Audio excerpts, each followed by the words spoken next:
નમસ્કાર વિદ્યાર્થી મિત્રો, તમે મજામાં છો ને? ચાલો, તો આજે ધોરણ 6 ની અંદર આજે વિષય સામાજિક વિજ્ઞાનમાં આપણે પાઠ નંબર 8, પાઠનું નામ છે ભારત વર્ષની ભવ્યતા. ભારત વર્ષની ભવ્યતા. ભવ્ય કે ભાઈ ભારત જે દેશ હતો આપણો, પાષાણ કાળથી લઈને લગભગ 8મી સદી સુધીના એમ કહે છે કે પ્રાચીન ભારતના ઇતિહાસનું આપણે અધ્યયન કરતા આવ્યા. એટલે કે પ્રાચીન ભારતનું આપણે ઘણી બધી માહિતીઓ મેળવી છે. વિભિન્ન કાળની સંસ્કૃતિ, તેના શાસકો વિશે પણ આપણે ઘણી બધી માહિતીઓ મેળવી છે. તો આપણો ભારત દેશ એક ઉપખંડ જેટલું જ રાષ્ટ્ર ગણવામાં આવે છે કે ભાઈ પ્રાચીન કાળની અંદર જોવા જઈએ તો અનેક જાતિઓ, પ્રજાતિઓ, સમૂહો અને દેશની સમૃદ્ધિથી એમ કે આકર્ષાઈને આ દેશમાં આવતા રહ્યા છે લોકો, જેના કારણે ભારતીય સંસ્કૃતિમાં એમ કહે છે કે વિવિધતાનો સંગમ રચાયો છે. જવાહરલાલ નહેરુએ તો આપણે કીધું હતું આપણા કે ભાઈ જેને વિવિધતામાં એકતા કહેવામાં આવ્યું છે, કે જવાહરલાલ નહેરુએ જેને વિવિધતામાં એકતા કહ્યું. કેમ? કારણ કે અનેક જાતિઓ, પ્રજાતિઓ આપણા ભારત દેશમાં આવ્યા છે અને રહી છે. આ મહાન દેશની જે કલા અને સ્થાપત્ય તથા સમાજ જીવનની આપણે આ પાઠની અંદર માહિતી મેળવવાની છે કે આપણા ભારત દેશની મહાન કલાઓ શું હતી, સ્થાપત્ય થયા હતા, તેની સમાજ જીવનની આપણે ઘણી બધી માહિતીઓ આપણે આ પાઠમાં લેવાની છે, જેનાથી પ્રાચીન ભારતની પ્રજાના ગૌરવશાળી વારસાની આપણને ઘણી બધી માહિતીઓ મળશે. આ પાઠમાં આપ્યું છે કે ભારત વર્ષની ભવ્યતા કેવી હતી. તો કે ભાઈ પ્રાચીન ભારતની અંદર ખેતી કેવી રીતના થતી હતી? તો કે ભાઈ ખેતીની શરૂઆત પ્રાચીન ભારતમાં થઈ હતી. તે સમયમાં પણ ખેતીના વિવિધ ઓજારો અને સિંચાઈની વ્યવસ્થા હતી. આજે પણ છે. આ ભારતની ભવ્યતા આપણે જોવાની છે. પહેલાની કે ભાઈ પ્રાચીન સમયમાં ઘઉં, જવ, ડાંગર, જુવાર, બાજરી, તલ, વટાણા જેવી પણ ખેતી થતી હતી અને આજે પણ થાય છે. કે સમયના ઓજારો પણ હતા, કેમ કે જે ભાઈ ખેત ઓજારો આપણને મળી આવ્યા છે, એમાં હળ આકારનું એક રમકડું મળી આવ્યું છે. એના પર જાણ થાય છે કે તે સમયમાં પ્રાચીન ભારતમાં, આ પ્રાચીન ભારતની અંદર ખેતી, ઓજારો અને સિંચાઈ પણ હતી. તો પ્રાચીન ભારતની અંદર ખેતી પણ હતી, ઓજારો પણ હતા અને સિંચાઈ પણ થતી હતી. એમ કહેવામાં આવ્યું છે કે તે સમયે દાતરડું પણ હતું, કુહાડી પણ હતી અને લાકડા કાપવા માટે કુહાડીનો ઉપયોગ થતો હતો. અને એમ કહે છે કે ખેતી કરવા માટે હળનો ઉપયોગ થતો હતો. જંગલને સાફ કરવા માટે પણ એમ કહે છે કે આ કુહાડીનો ઉપયોગ કરવામાં આવતો હતો. આજે પણ કુહાડીનો ઉપયોગ કરીએ છીએ. આપણી ભવ્યતાઓ છે, પહેલેથી બતાવી પ્રાચીન સમયથી આપણી ભવ્યતાઓ ચાલતી આવી છે. એમ કહેવામાં આવ્યું છે કે સિંચાઈ હતી, કે ખેતીના વિકાસ માટે નવા સાધનો તે સમયે શોધાયા હતા. એ જ રીતે સિંચાઈની વ્યવસ્થા પણ હતી, ઘણી ઉપયોગી સાબિત થતી. નહેરો, કુવા, તળાવ, કૃત્રિમ જળાશયો પણ તે સમયે બનાવવામાં આવ્યા હતા. આ ભારતની ભવ્યતાઓ છે. પ્રાચીન ભારતની અંદર એમ કહે છે કે ભાઈ ગ્રામીણ જીવન અને નગર જીવન કેવું હતું, એ ગામના લોકો કેવી રીતના રહેતા હતા. કે ભાઈ નગર જીવનમાં તો કે મોટા ભાગના શહેરો, એટલે કે દક્ષિણ ભારતની જો આપણે વાત કરીએ, એમાં ઉત્તર ભારત, દક્ષિણ ભારતમાં ગ્રામીણ જીવન કે ભાઈ ઉત્તર ભારતના ગામનો જે વડા હોય ને, વડો, એ ગ્રામ ભોજક કહેવાતો. જે રીતના કે ભાઈ આપણા ઘરનો જે વડો હોય છે એ ઘરનો માણસ આપણો મેન કહેવાય. એવી જ રીતના સામાન્ય રીતે એક જ પરિવારના લોકો આ પદ પેઢીઓ સુધી ચલાવતા હતા. કે ભાઈ આપણે ઉદાહરણ તરીકે લઈએ કે આપણા દાદાના દાદા, એના દાદા, અને આપણા જો જોઈએ તો આપણા દાદા હોય, પપ્પા હોય, આપણે હોઈએ. તો ભાઈ વંશ ચાલતો આવે, વંશ પરંપરાગત કહેવામાં આવે છે. તો કે ભાઈ વંશ પરંપરાગત હતું કે ગ્રામ ભોજક મોટા ભાગે ગામનો સૌથી મોટો જમીન માલિક. અને જમીન માલિક જે હોય ને એ ભાડુતી માણસને રાખીને ખેતી પણ કરાવી શકે, અને રાજા હોય ને તો રાજા ગામડાનો કરવેરો ઉઘરાવવાનું કામ કરી શકતા હતા, કાયદા અને વ્યવસ્થાની સ્થિતિ પણ એ સંભાળતા હતા. એ આપણા ગ્રામ પ્રોજેક્ટ કહેવાતા હતા. તો દક્ષિણ ભારતમાં 3 પ્રકારના લોકો રહેતા હતા: મોટા જમીનદારો, નાના ખેડૂતો અને જમીન વિહોણા એટલે કે મજૂર, જેને આપણે દાસ કહીએ છીએ. આ સમયે આ લોકો પ્રાચીન ભારતમાં રહેતા હતા.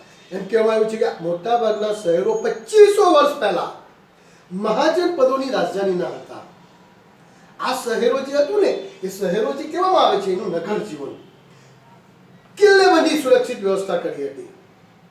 શહેરોમાં વલયકૂપ પ્રાપ્ત થયા હતા. વલયકૂપ એટલે કે કુવા તરીકે ઓળખાતા હતા. આ વલયકૂપ શૌચાલય, નીક અથવા કચરા પેટીમાં ઉપયોગમાં લેવાતા હતા. ગ્રામીણ અને નગરના લોકો ખોરાકમાં ઘઉં, જવ, ચોખા, દૂધ, દહીં, ઘી, ફળફળાદી, માંસ અને માછલીનો ઉપયોગ કરતા હતા અને પોતાનો ખોરાક બનાવતા હતા. તે સમયે એમ કે પુરુષો અને સ્ત્રીઓ જે હતા ને તો સ્ત્રીઓ 2 વસ્ત્રો પહેરતા. શરીરના નીચેના ભાગનું વસ્ત્રને નીવી કહેવામાં આવતું અને ઉપરના ભાગના વસ્ત્રને વાંસ કહેવાતું. ક્યારેક ઉપરના વાંસ વસ્ત્ર ઉપર દુપટ્ટા જેવું અધિવાસ પર લપેટતા હતા. આ એમનો તે વખતનો પહેરવેશ હતો. તો વિદ્યાર્થી મિત્રો એમ કહે છે કે પ્રાચીન ભારતનું ગ્રામીણ જીવન અને નગર જીવન પર આધારિત હતું. પ્રાચીન ભારતની કલા વિશે વાત કરીએ તો એમ કે 2 ભાગમાં વહેંચવામાં આવે. એક તો લલિત કલા અને નિદર્શન કલા. લલિત કલામાં ચિત્ર આવે, સાહિત્ય આવે, સ્થાપત્ય આવે, સંગીત આવે, માટીકલા આવે વગેરેનો સમાવેશ કરવામાં આવ્યો છે. જ્યારે નિદર્શન કલામાં નૃત્ય અને નાટકનો સમાવેશ થાય છે. અને આ બાબતે આપણે થોડું જોઈએ. આપણે ભારતમાં એમ કહેવામાં આવ્યું છે કે સાહિત્ય બાબતે વાત કરીએ ને તો વિદ્યાર્થી મિત્રો ધાર્મિક, ધર્મેન્તર અને મુસ્તાફાઓના વર્ણનો વિશે આપણને વાત કરવામાં આવે છે.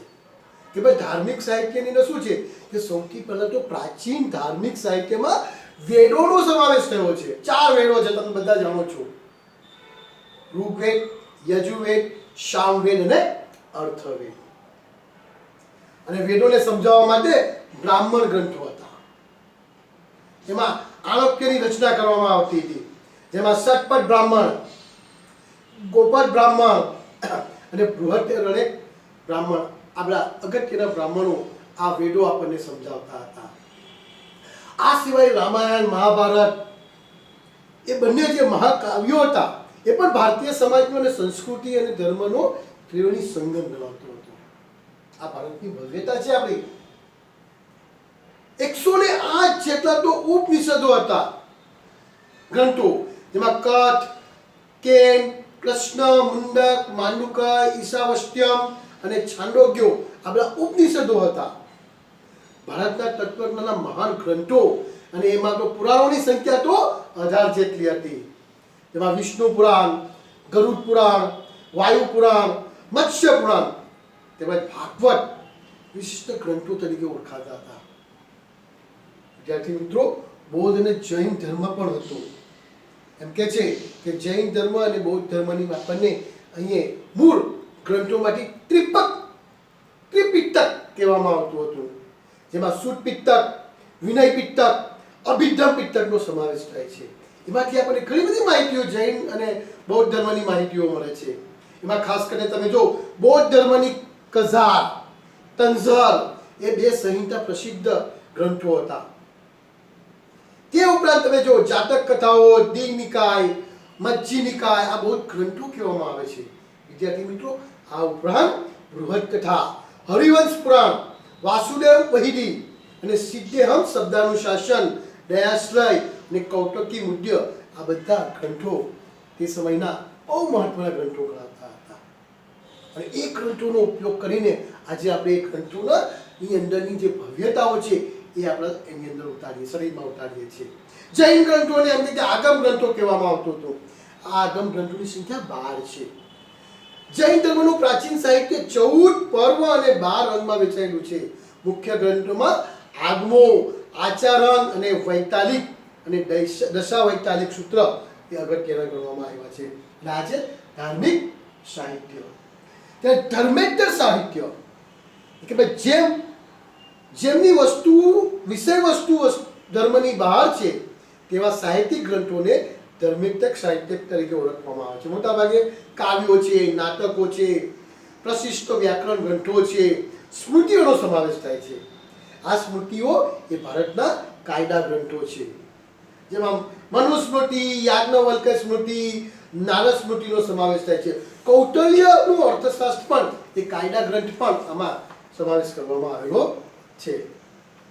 પ્રાચીન ભારતમાં મોટા પ્રમાણમાં નાટકો અને કાવ્યોની રચના થતી હતી, જેમાં મહાકવિ ભાસ, કાલિદાસ, શુદ્રક, ભારવી જેવા મહાન સાહિત્યકારોનો સમાવેશ થાય છે. અગત્યના મહાકાવ્યો અને નાટકોમાં અભિજ્ઞાન, શાંકુતલમ, રઘુવંશમ, મેઘદૂતમ, કિરાતાર્જુનીયમ, સપ્તવાસદત્તમ, મુચ્છકટિકમ આ બધા ગ્રંથોનો મોટા પ્રમાણમાં સમાવેશ થયો છે.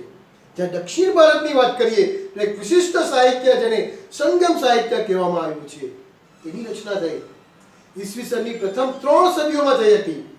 મદુરાઈમાં 3 સંગમ, 1600 જેટલા લોક કવિઓ વીર કાવ્યોની રચના કરી હતી. આ સાહિત્યમાં શિલપ્પદિકારમ અને મણિમેખલાઈ એ ખૂબ મહત્વના ગણવામાં આવ્યા છે.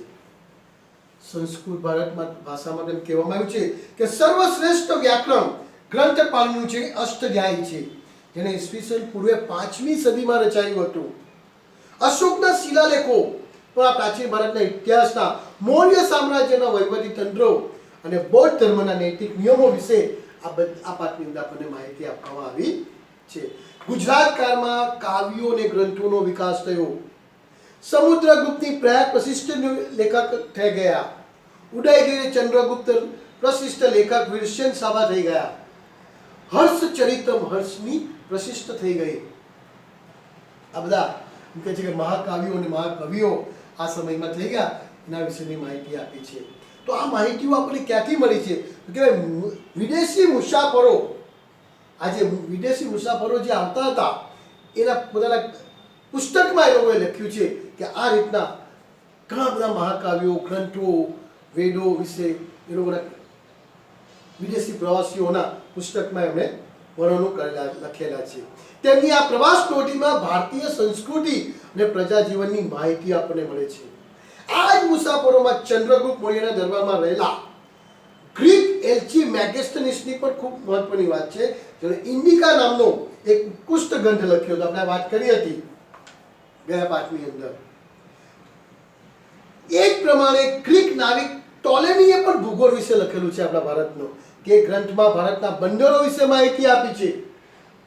ચંદ્રગુપ્ત દ્વિતીયના સમયમાં આવેલા ચીનના મુસાફિર ફાયાને પણ સમ્રાટ હર્ષવર્ધનના સમયમાં આવેલી ચીની મુસાફર હુએન સ્વાંગે પણ આ ભારતીય સમાજ જીવન, શાસકો અને સંસ્કૃતિનું અદ્ભુત લખાણ લખેલું છે. એના પરથી ખબર પડે છે કે આપણે ભારત વર્ષની ભવ્યતા કેવી હશે, કેટલી સુંદર હશે. કહેવામાં આવ્યું છે કે આજે તો તમે જોજો કે 1980-90ની સાલની અંદર ઘણા બધા પિક્ચરોમાં પણ ગીતો આવતા હતા. જહાં દાલ દાલ પર સોને કી ચિડિયા કરતી હે બસેરા, હે ભારત દેશ છે ને. જહાં દાલ દાલ પર સોને કી ચિડિયા, આપણા ભારત વર્ષમાં કેટલું બધું હતું.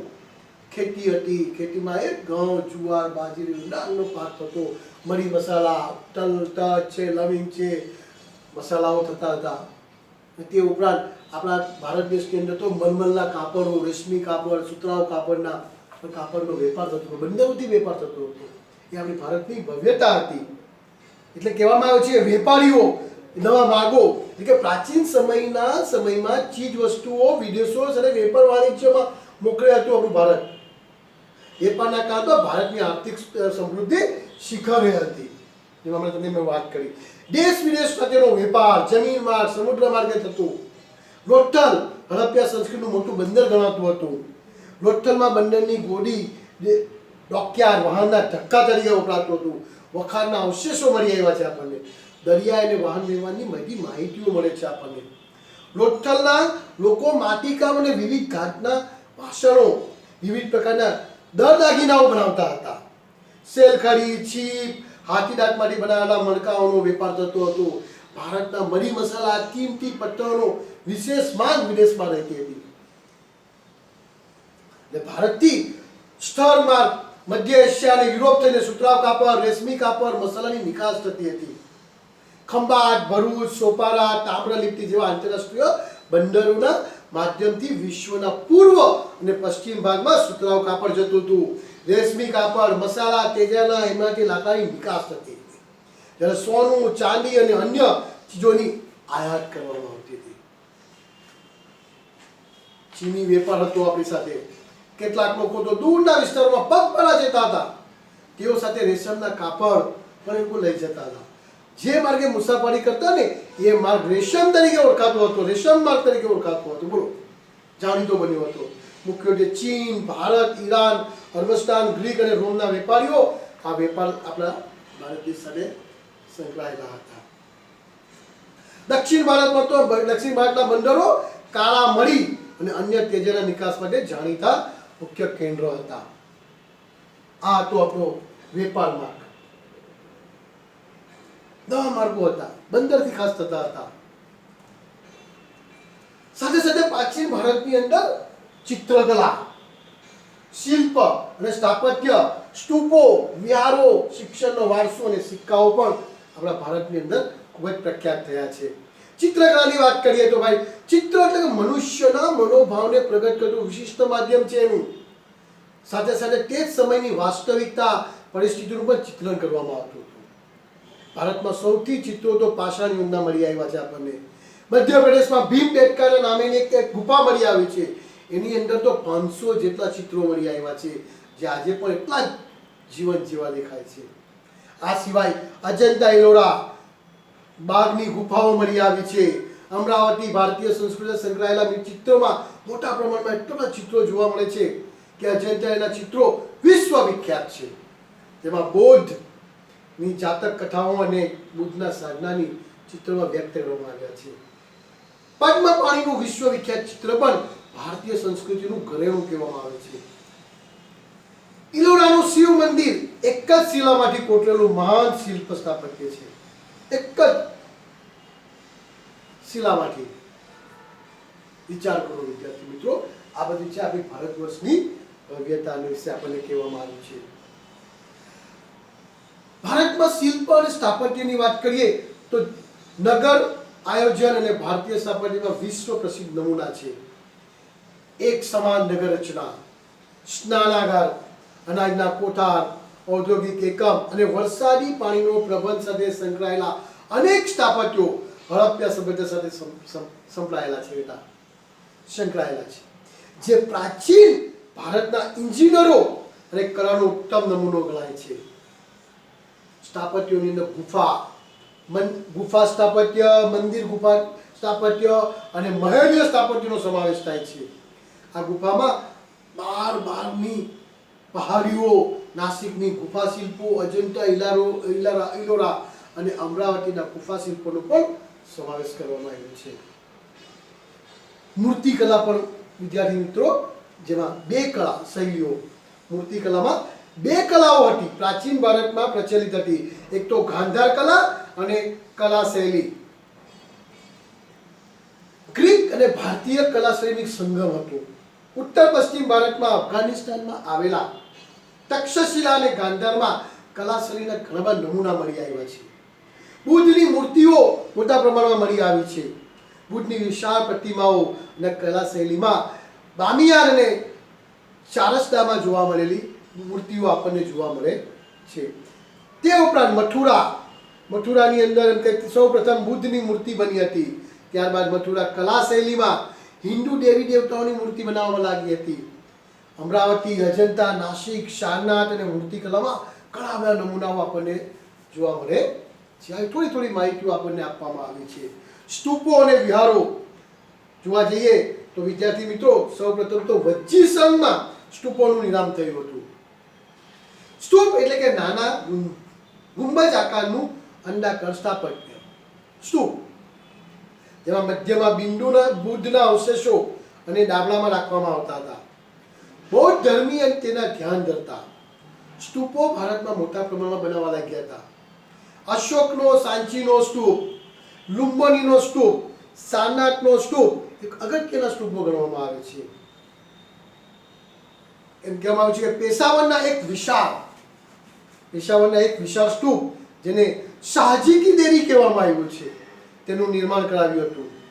સ્તૂપની આસપાસ પ્રદક્ષિણા પથ હોય છે અને એમ કહે છે કે ચૈત્યો અને પછીથી બૌદ્ધ કલાનું પણ ખૂબ મોટું કેન્દ્ર બનાવવામાં આવ્યું છે. તે સાથે સાથે ગુફામાં હારબંધ સ્તંભો, દરવાજા, વિશાળ પ્રાર્થના મંડપ, આપણું કોટીના મંદિરને આકાર આપવામાં આવતો. વિદ્યાર્થી મિત્રો, પ્રાર્થના ગૃહ તરીકેનો ઉપયોગ કરવામાં આવતો. સ્તંભો ઉપર બારીક કોતરકામ કરવામાં આવતું. બૌદ્ધ અને જૈન ધર્મોના સાધુઓ જે હતા રહેવા માટે ગુફાઓ બનાવવામાં આવતી. બૌદ્ધ અને સાધુઓ જે હોય છે એ વિહારોમાં રહીને અધ્યયન કરતા. હુએન ત્સાંગે તો ઉત્તર ભારતમાં અને ગુજરાતમાં 100 જેટલા વિહારો હોવાનું એમ કે લખ્યું છે કે 100 જેટલા વિહારો છે. જૈન સ્થાપત્ય સાથે પણ મૂર્તિ અને વિહારો જોડાયેલા છે. શ્રવણ બેલગોળામાં આવેલી ગોમતેશ્વરની જૈન મૂર્તિ પણ આજે વિશ્વવિખ્યાત છે. જૈન ધર્મના સાધુઓ અને બૌદ્ધ ભિક્ષુકોના નિવાસ સ્થાનમાં એમ કહે છે કે પહાડોમાં સંખ્યાબંધ ગુફાઓ બનાવવામાં આવી છે અને આ ગુફાઓ ગુજરાતમાં આવેલી છે. વિદ્યાર્થી મિત્રો, જેને આપણે ગર્વ લેવાની વાત છે.